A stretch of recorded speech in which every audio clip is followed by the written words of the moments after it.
తాకట్టులో ఉన్న బంగారాన్ని విడిపించి ఆ రోజున్న మార్కెట్ ధర కట్టి మిగిలిన డబ్బును మీకు అందిస్తుంది కొమ్మూరి గోల్డ్. నమస్తే, నేను ముఖేష్. గోకర్ణ గౌరవాన్వితులు, శాక్తేయ సహస్ర కిరణ బిరుదాంకితులు, శక్తిపీఠం వ్యవస్థాపకులు పూజ్యశ్రీ డాక్టర్ స్వామి శాంతానంద పురోహిత్ గారు మనతో పాటు ఉన్నారు. వారితో మాట్లాడే ప్రయత్నం చేద్దాం. గురువు గారు నమస్కారం. శ్రీమాత్రే నమః. బ్రహ్మం గారి కాలజ్ఞానం మనం చాలా సందర్భాల్లో వింటూ ఉంటాం సార్.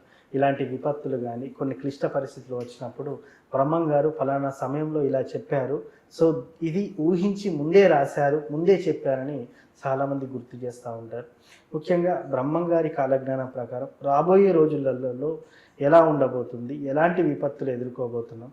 గతంలో కరోనా లాంటి వైరస్లు వచ్చినప్పుడు కూడా ఇలాంటి వైరస్లు వస్తాయని కూడా చెప్పడం అయితే జరిగింది.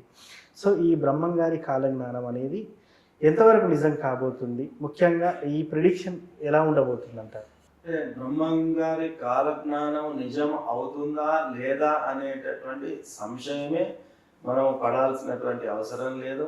బ్రహ్మం గారు చాలా అపరోక్ష జ్ఞాని అని చెప్తారు. దార్శనికులు అంటారు వాళ్ళని. అంటే వాళ్ళ తపశ్శక్తి ద్వారా, యోగ శక్తి ద్వారా వారు జరగబోయేటటువంటి వారిని దర్శించి మనకు మార్గనిర్దేశనం చేస్తూ ఉంటారు. అలాంటి మహోత్తమైనటువంటి దార్శనికులు, తపశ్శక్తి కలిగినటువంటి వాళ్ళు బ్రహ్మం గారు. సో వారు సూచించినటువంటి దాని కాలజ్ఞానము పేరిట చాలా సమాజంలో ప్రచలితంలో ఉన్నది. కాబట్టి బ్రహ్మం గారు సూచించినటువంటి విషయాలన్నీ కూడా 100% జరిగి తీరుతాయి. అందులో మనం సంశయించాల్సినటువంటి అవసరం లేదు. అందులో కాలజ్ఞానంలో వారు ప్రస్తావన చేశారు. బ్రాహ్మణులు ఎవరైతే ఉంటారో వాళ్ళు వాళ్ళ ధర్మాలను వదిలిపెడతారు, వేరే వృత్తులను వారు చేయడం జరుగుతుంది అని చెప్పి ఇది కళ్ళ ఎదుటనే ఇప్పుడు కనిపిస్తుంది. బ్రాహ్మణుడు అనేటటువంటి వాడు బ్రాహ్మణుడు చేయాల్సినటువంటి కర్మలు, ఆచారాలు ఏవైతే ఉన్నాయో వాటిని కాలరాసి పక్కకు నెట్టి ఈ అన్య మార్గాల్లో వెళ్ళడం అనేటటువంటిది మనం చూస్తూనే ఉన్నాము. ఆ రకంగా ఏ దానిని చూసినా కూడా అది ఖచ్చితంగా జరిగి తీరుతుంది. కాకపోతే బ్రహ్మం గారు చెప్పినటువంటి కాలజ్ఞానంలో ఉన్నటువంటి విషయాలన్నీ ఎట్లాగా ఉన్నాయి అంటే ఆ కోడ్స్ను డీకోడ్ చేయడం అత్యంత ముఖ్యమైనటువంటి విషయం.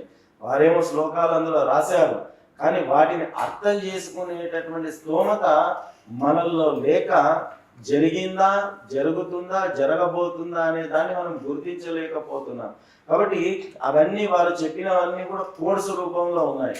ఆ కోడ్స్ను డీకోడ్ చేయగలిగినటువంటి సామర్థ్యము మన దగ్గర ఉంటే ఖచ్చితంగా మనం ఆధారాలతో సహా ఇవి జరిగాయి, ఇవి జరుగుతున్నాయి, ఇవి జరగబోతాయి అనేటటువంటిది చాలా సుస్పష్టంగా మనం చెప్పేటటువంటి అవకాశం ఉంటుంది.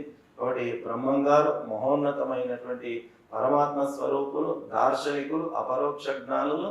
వారు చెప్పినటువంటిది జరగదు అనే అనుమానం మనకు ఉండాల్సిన అవసరం లేదు.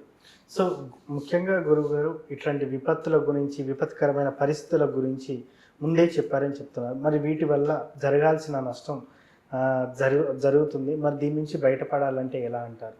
అంటే ఒకటి, విపత్తుల నుంచి బయటపడేటటువంటి మార్గం ఏదైతే ఉంటుందో కొన్ని అవి మన పరిధిలో ఉన్నటువంటి విషయాలు. ఎందుకంటే ప్రకృతిని శాసించేటటువంటి శక్తి మనిషికి లేదు.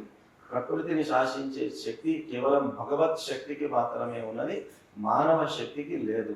కాబట్టి జరుగుతుంది అనే విషయాన్ని మనం తెలుసుకోవచ్చు, కానీ ఆ విపత్తులను దూరం చేసేటటువంటి శక్తి సామర్థ్యాలు మానవులకు లేవు. ఎందుకంటే కర్మను మనం తప్పించుకోలేం. కాబట్టి ఏ కాలంలో కర్మానుసారంగా ఏది జరగాలో అది జరుగుతుంది. కాకపోతే ఆ విపత్తు తీవ్రతను మాత్రం తగ్గించవచ్చేమో, కానీ విపత్తును పూర్తిగా మనము రాకుండా, జరగకుండా అడ్డుకునేటటువంటి శక్తి ఈ మానవులకు లేదు.